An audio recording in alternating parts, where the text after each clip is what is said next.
Bonjour. Bienvenue sur Harmonie Atypique. Si ton enfant explose quelques minutes après être rentré de l'école, ce n'est probablement pas ce qui vient de se passer à la maison. Le plus souvent, son système nerveux était déjà arrivé à saturation avant même de franchir la porte. Pendant toute la journée, il a écouté, supporté les bruits, les lumières, les interactions sociales, les règles, les frustrations et les émotions des autres. Son cerveau a travaillé sans interruption. Lorsque tu le retrouves, il ne lui reste souvent presque plus d'énergie.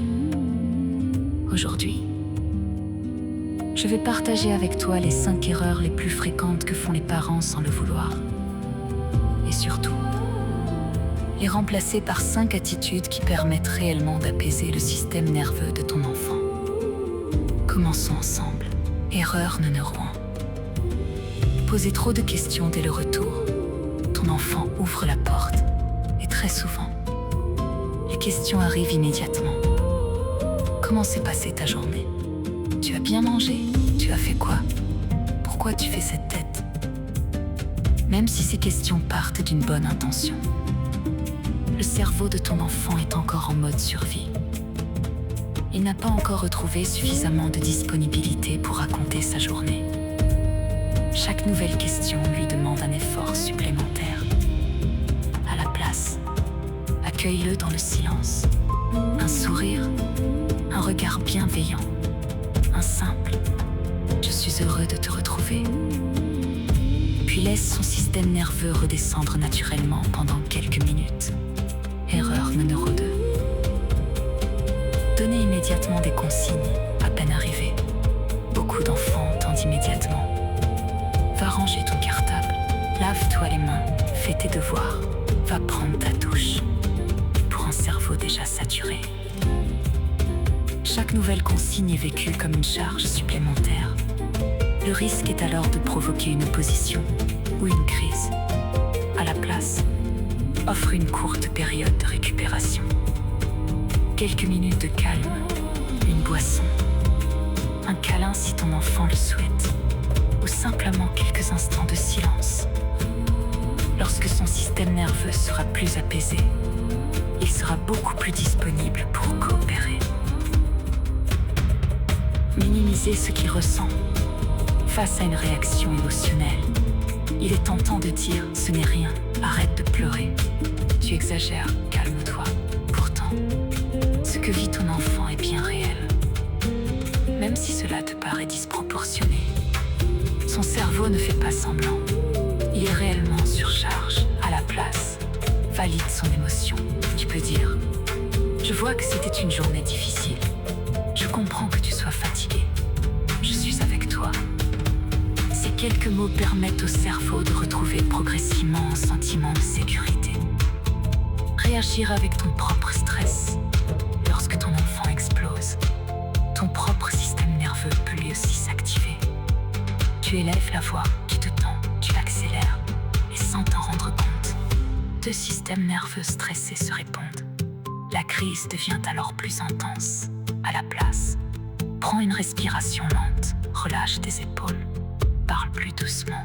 Ton calme devient un véritable régulateur pour ton enfant.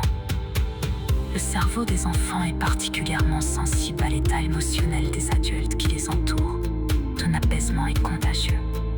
Erreur numéro 5. Vouloir résoudre le problème immédiatement. Lorsqu'un enfant souffre, notre premier réflexe est souvent de chercher une solution. Pourquoi tu es triste? Explique-moi, qu'est-ce qu'on peut faire? Pourtant, avant de réfléchir, le cerveau doit d'abord retrouver le calme. Un cerveau saturé ne peut pas résoudre un problème efficacement. À la place, accompagne ton enfant étape par étape. D'abord le calme, puis la respiration, puis le lien, et seulement ensuite, la recherche de solutions. Il gère.